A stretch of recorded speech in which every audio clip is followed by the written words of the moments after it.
If I could get you to please stand for the invocation and remain standing for the first minute. Dear Father God, we give thanks for this blessing today, this opportunity to gather in your name and with others of like mind. We give thanks for all the blessings, hope, and love here today. Amen. Amen. We're going to sing hymn 6, Kumbaya. Kumbaya means come by here. Kumbaya, come by here.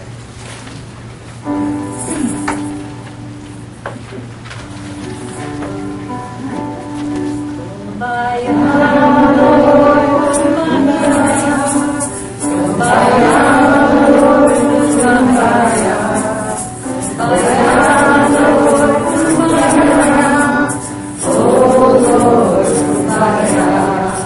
Someone sing, Lord, kumbaya. Someone sing, Lord, kumbaya. Someone sing, Lord, kumbaya. Oh, Lord, kumbaya. Kumbaya, Lord, kumbaya. Kumbaya, Lord, kumbaya. Kumbaya, Lord, kumbaya. Oh, Lord, kumbaya. Someone's praying, Lord, kumbaya. Someone's praying, Lord, kumbaya. Someone's praying, Lord, kumbaya. Oh, Lord, kumbaya. Please be seated. Still on. Can I still send lamps on? It's still there. It is. There we go. The next part is reading by the pastor. It's interesting the more he chose that song, because that song is a very special song to me because it was part of my conscious spiritual awakening process. It was I was in a detox center for 28 days, and for the first 2 weeks I fought him tooth and nail, and I was voted the least likely to ever stay sober when I got out. And I'd fight him every step of the way, belligerent, argue with him. And one day somebody said something to me that really ticked me off, and I went back and sat on my bed. And I started hearing that rhythm in my head. I didn't know what the words were to it, but I just heard that rhythm for about 60 seconds. And I got a piece of my life that I hadn't had since I was a kid. Of course, I took it right back, but it did change me. And I started changing day by day from that point forward. Some days I take a step backwards, but most days it's a day forward. It was a minute at a time, and it was an hour at a time, a piece of my life. And it was days at a time. So it was the beginning of my conscious spiritual awakening. We had a very interesting workshop here yesterday with Jacqueline, and in it she was talking about asking God for things. And it's thinking about prosperity thinking. And it was something real interesting because she stood there and she said, most people say, I want whatever is the best and the highest for me, God. And they stand there and wait for something to happen. And, you know, when you ask for something like that, that puts it into God's room. God thinks in eternity. He doesn't think in the here and now. So you may be waiting a while to see the results of asking for something like that, because it's slow but it's permanent, similar to that spiritual awakening I had. It took years. If you're looking for something a little more immediate, you've got to be more specific. And I remember back when I was a kid, I was about 13 or 14, and me and my dad, my next youngest brother, were hiking through the mountains of Colorado. I don't know if any of you have ever done backpacking, but it's a pretty tough sport. It's really arduous, and it takes a lot of determination. And we had done like an 8-mile walk that day up the mountainside into the Snowmass Wilderness region and come back. And on the way back, you get really tired. And my dad was really proud of us, the two boys, for sticking with him. And he says to me, he says, what would you, he says, I'm really proud of you today, son. He said, what would you like? I said, I can get you anything you want when you get back. me thinking I'm going to be humble and I'm going to make him proud of me, I said, "I like some apple pie with ice cream." And he says, "Okay, fine." He asked my youngest brother, he said, "What would you like?" He said, "A fishing pole." He said, "Okay, I'll get you a fishing pole." So I'm sitting there going, "Why didn't I ask for a fishing pole?" And God's a lot like that. And, when you ask for something, that's what you get. So be specific, be clear about what you're asking for, and you'll be surprised at the results. Just a little thing that crossed my mind. A lot of times we ask God for different things in different ways and don't really see what happens, but you can be assured that every request to God goes answered in some fashion. It's just not always that we see it. Thank you for giving me this time. I'd like to ask Ashton to come up. She's going to facilitate the service from this point forward, since I am doing the lecture and the demonstration. This is divided into 3 parts. We want to start the healing service is first, and then the lecture and demonstration of the Spirit. So we want to start with the healing portion of the service. I would like to ask the healers to take their position behind the chairs. Those who like to receive hands-on healings, when you hear this bell, that means there is a chair available for you to sit there and receive hands-on healings. And those who like to just sit and go through the meditation, I will lead you with the guided meditation. Just find a comfortable position to sit. Foot straight on the ground, palms up in your laps. Just sit relaxed. Let go of any tension in your body. Let go of the thoughts that are in your mind. Just taking a deep breath. And with your exhale, just let go and release whatever is occupying your mind. If you are experiencing any pain in your physical body or discomfort, with your exhale, just release and let go.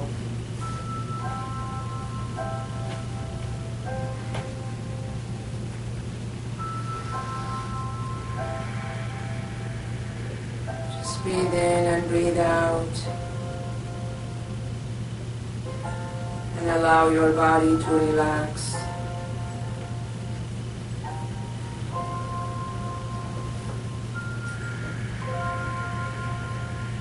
Connect with the mechanism of your breath. Don't think about anything else, just focus on your breath.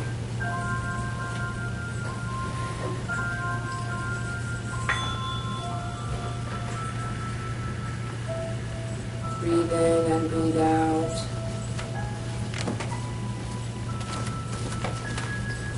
Turn within. And connect to that peaceful presence within.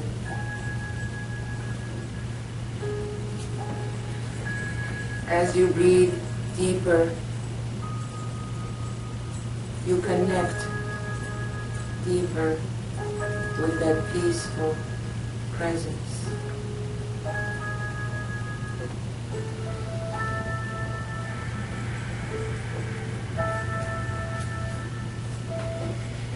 Try to listen to your breath while you breathe in and out.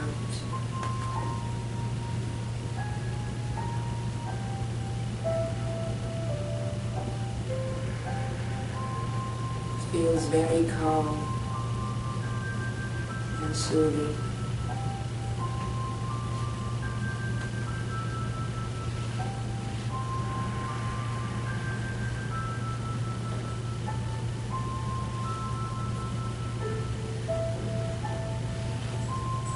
Now slowly shift your awareness higher above your head and look up.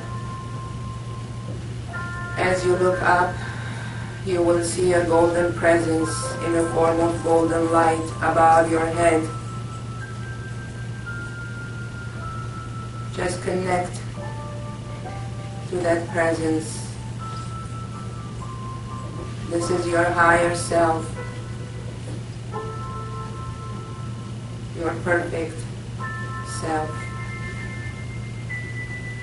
Breathe in and breathe out and connect to this golden light.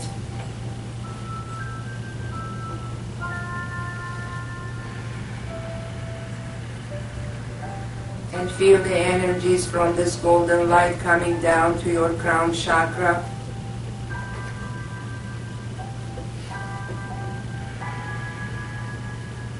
And envision the color purple,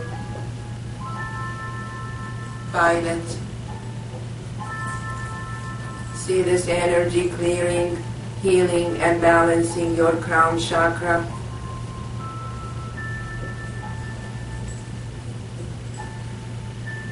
And move your awareness down to your third eye. In the center of your forehead. See the color turquoise blue.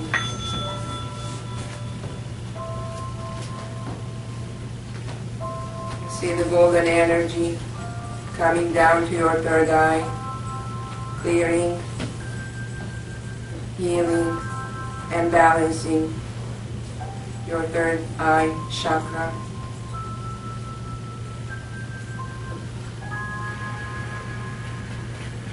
Taking a deep breath and bring your awareness down to your throat. Become aware of your throat chakra.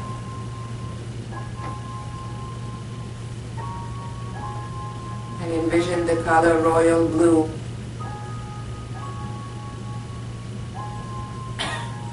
See this golden energy balancing, healing your throat chakra.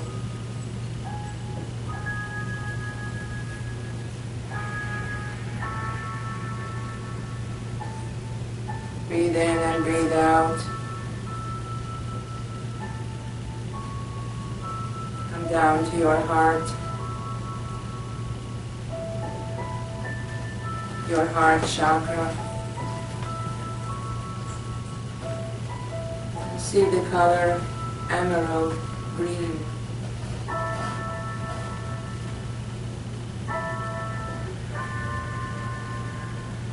Envision the golden energy healing and balancing your heart chakra.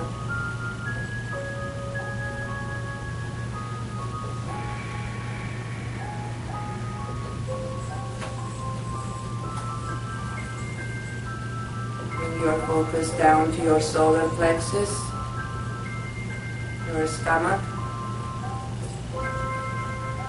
See the color yellow, brilliant yellow. And also see the golden energy balancing your solar plexus chakra.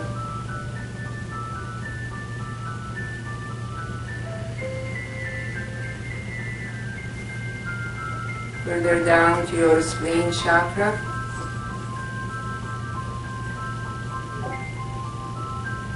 See the color orange, peach. See the golden energy healing, balancing your spleen chakra. And further down, your root chakra. See the color red, vibrant red. And envision the golden energy balancing, healing your root chakra.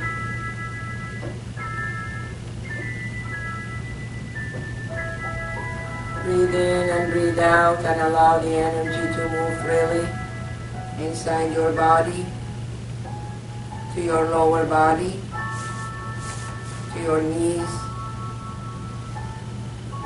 your feet, and see it going out through the bottom of your feet and anchoring you to the earth.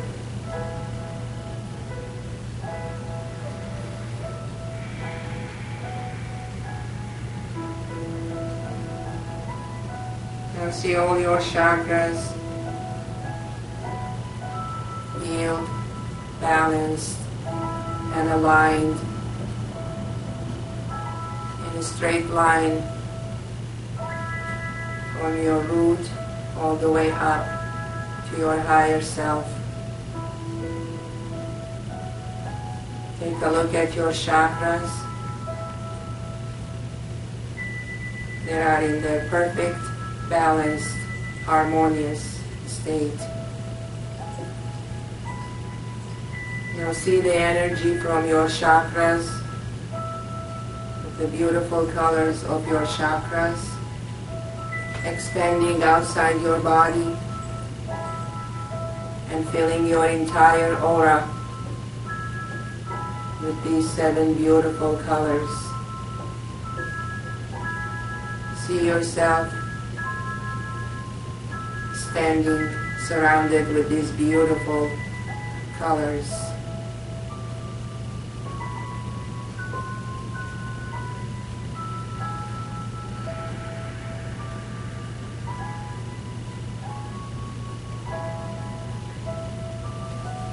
Slowly shift your awareness up, and with your third eye envision yourself as a beautiful rainbow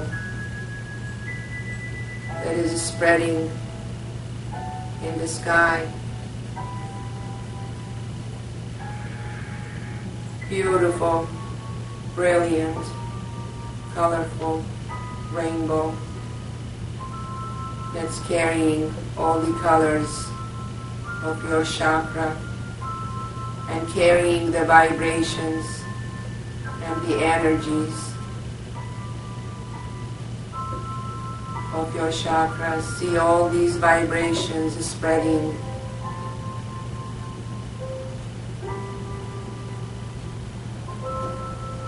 in the sky.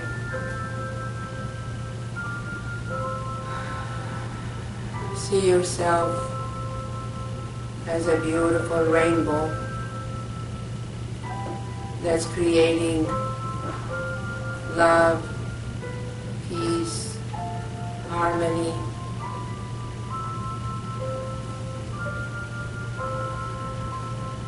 everywhere. And as people look at this beautiful rainbow, the energies from this rainbow is reaching them.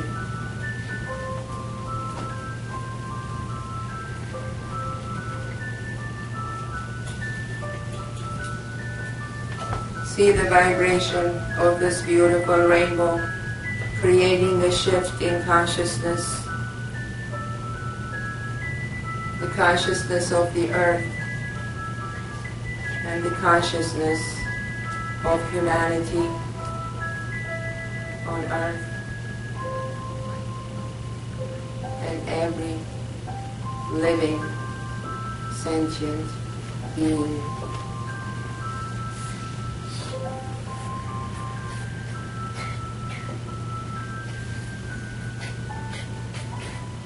Let there be peace on earth. Let it begin with us. Let there be love on earth. Let it begin with us. Let there be light on earth. Let it begin with us. Hold this beautiful vision in your consciousness.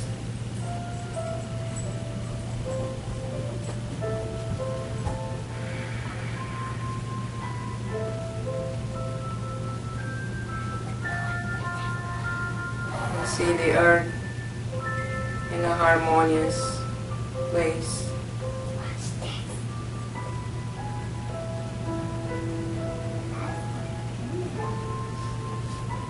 As you let go of the vision, come back slowly to your physical body.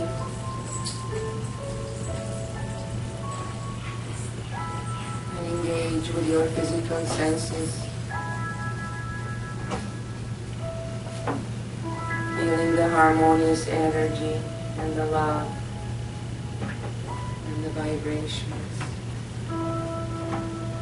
Just come back slowly. And when you're ready, you can open your eyes and be here. Raka, he is our rhythm maker. Our speaker today is our pastor, Reverend Steve Adkins. Reverend Steve is an ordained minister, medium, healer, teacher, and lecturer. He serves as pastor of the People's Church of Divine Prophecy, which meets every Sunday morning right here at 11, Daytona Books and Metaphysics. He has been a spiritual worker for the past 25 years, and he has worked on 3 continents demonstrating evidential spiritual existence and performing physical healing. Allow yourself to just tune in into Reverend Steve's vibrations. I assure you that you will feel instant calm, and I hope you'll enjoy. We are going to enjoy his lecture, I'm sure. Help me welcome Reverend Steve.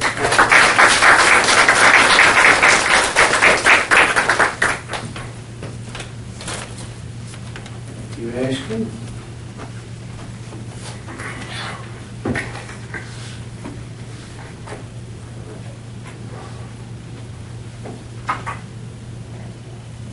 I'd like to talk about today is life after death, or as the more New Age people say it, life after life. And it is kind of appropriate because tomorrow we honor the soldiers that have fallen in defense of our country and our freedoms.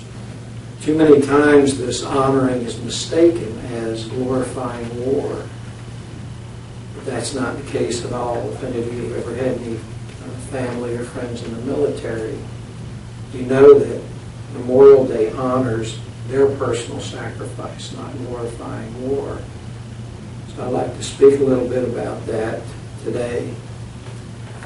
And in connection with thinking about them giving their lives for the cause that they chose to, I'm going to read something called On the 23rd Psalm out of the Spiritualist Manual.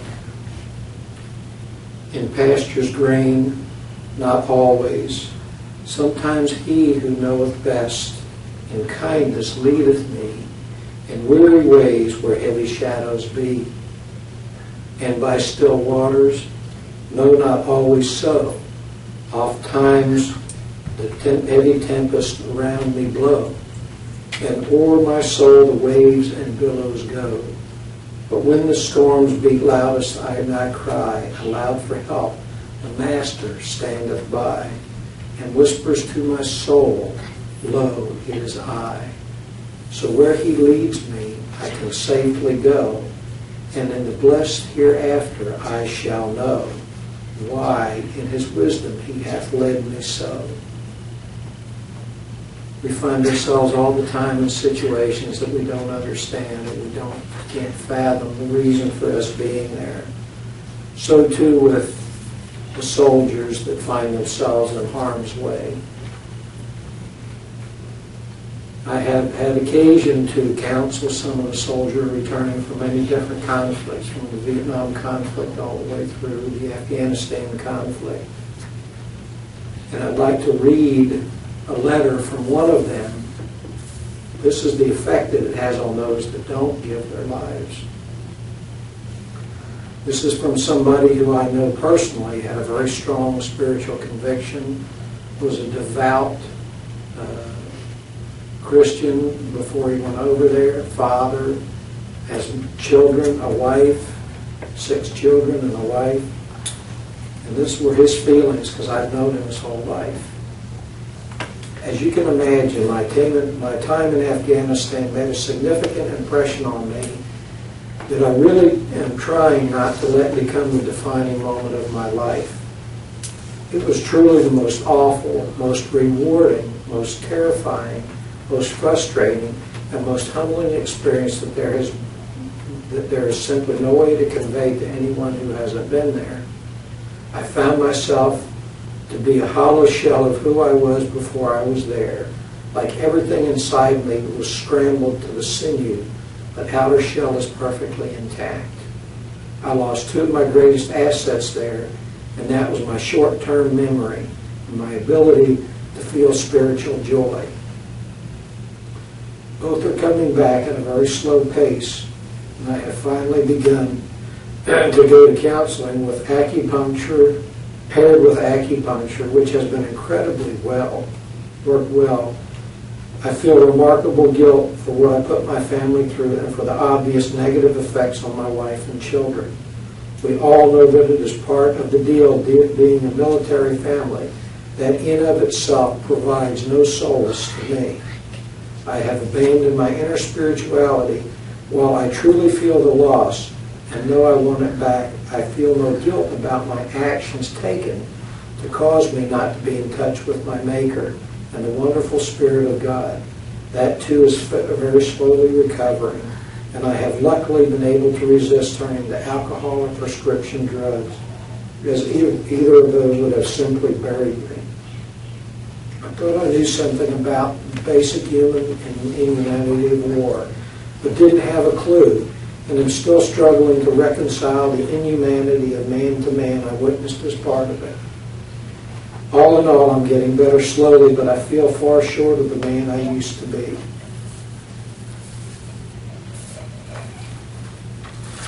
So as you can see, these people sacrifice a lot. They sacrifice for us that they know. They sacrifice for people that they don't know. And they do it without question. So that's what Memorial Day is about, not about war.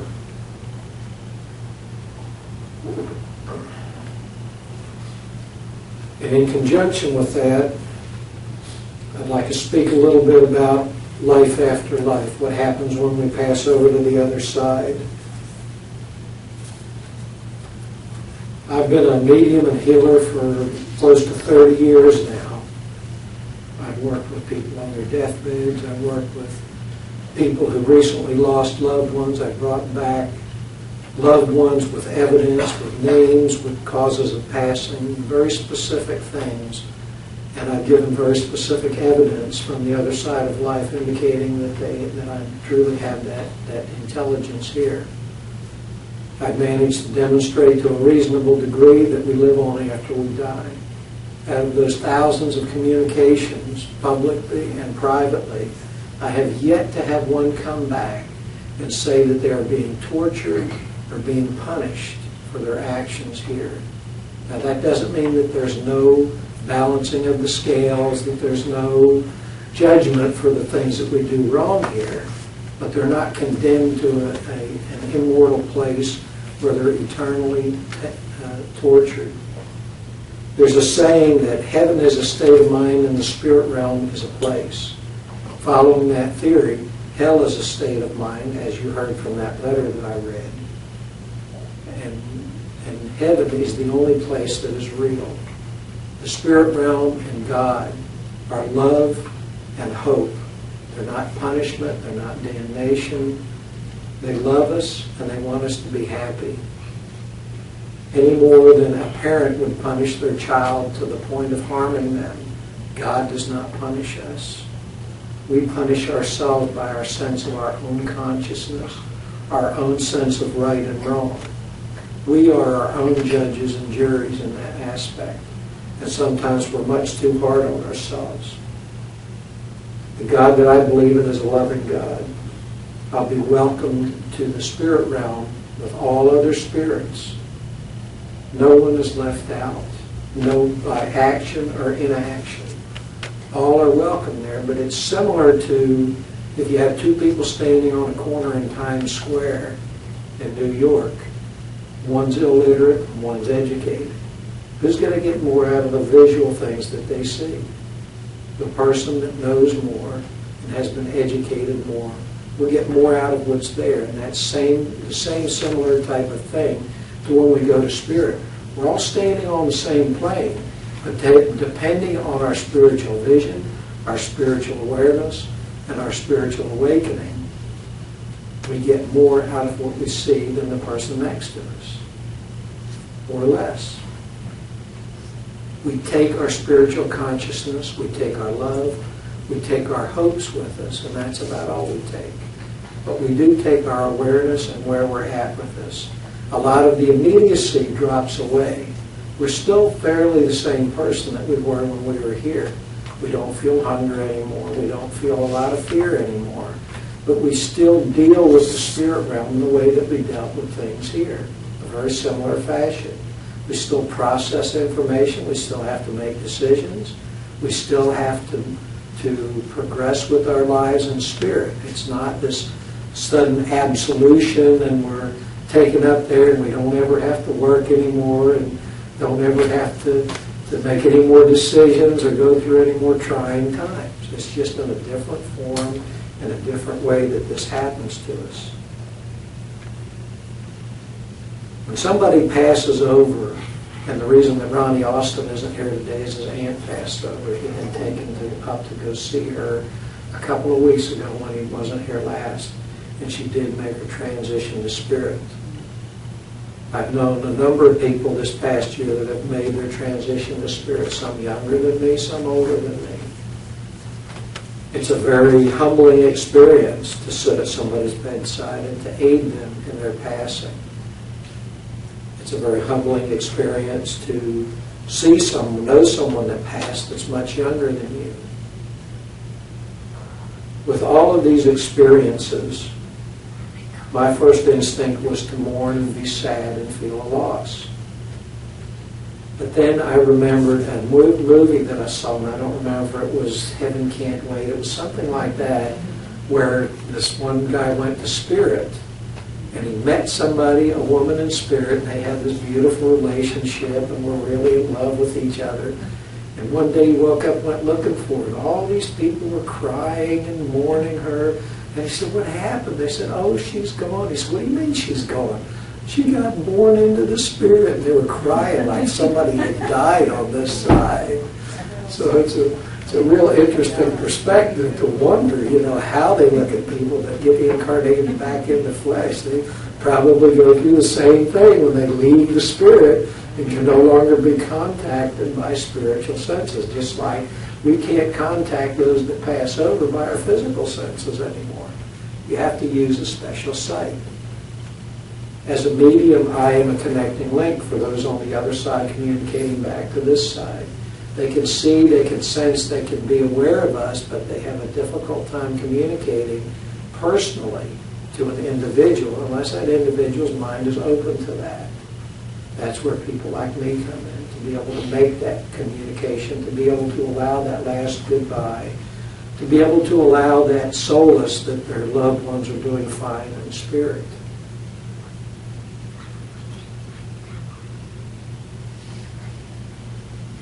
I remember one time that somebody was telling me when I first moved into this, even though I was a believer and a person of spirit, believing in spirit, spiritual processes, I was still a bit skeptical. Still am a bit skeptical. You need to have a certain amount of skepticism because there's something new and great coming up every week in this craft and in this belief system.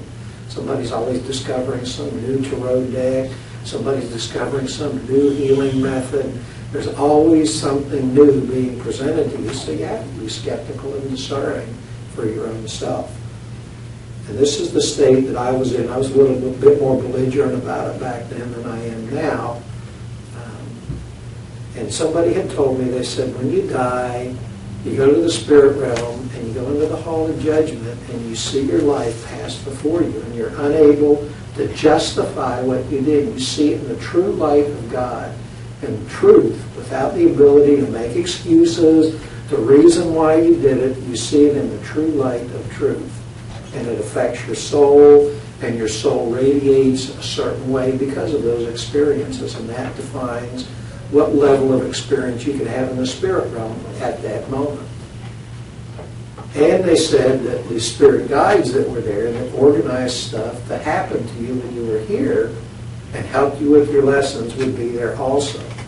I said, you mean to tell me that some of the stuff that happened to me, spirit guides made happen to me? They said, yes. And they're going to be there when this happens, yes.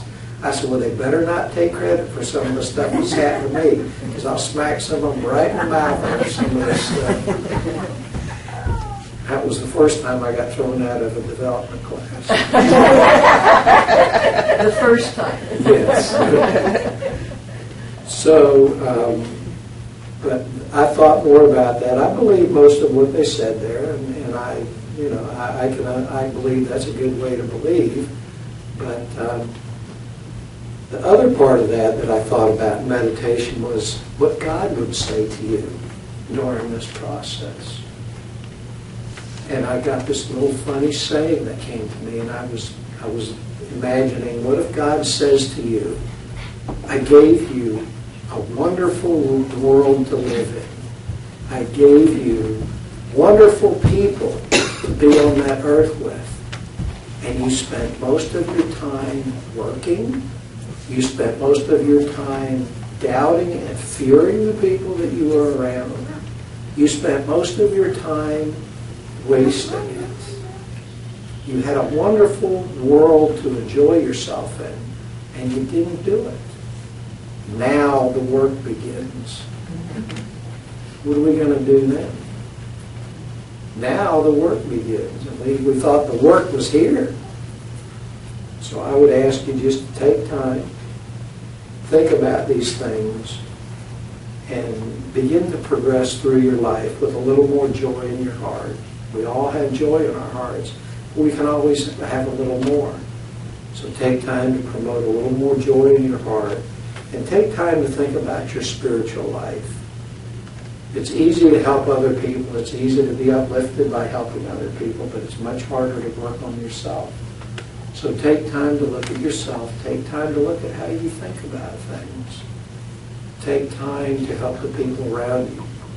Take time to take a moment to help those around you, even if it's just a moment. I remember the other day I was in the gym. I'm still recovering from a shoulder operation, and I go to the gym 3 days a week.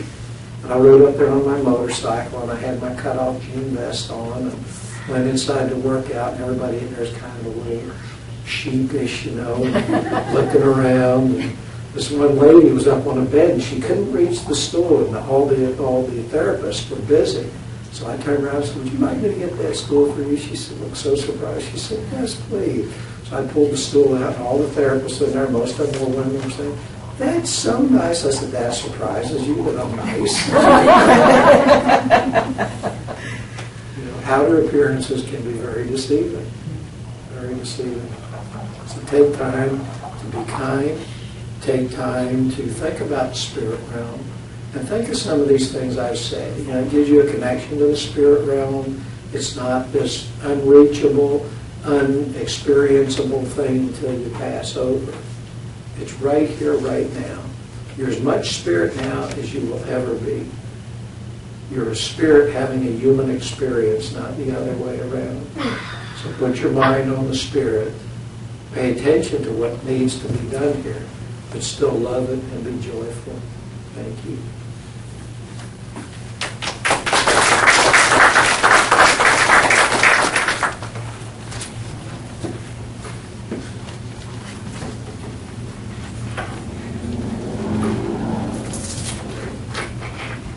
Sound man over there.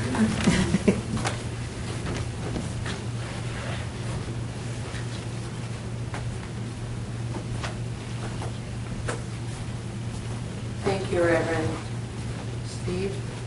That has to for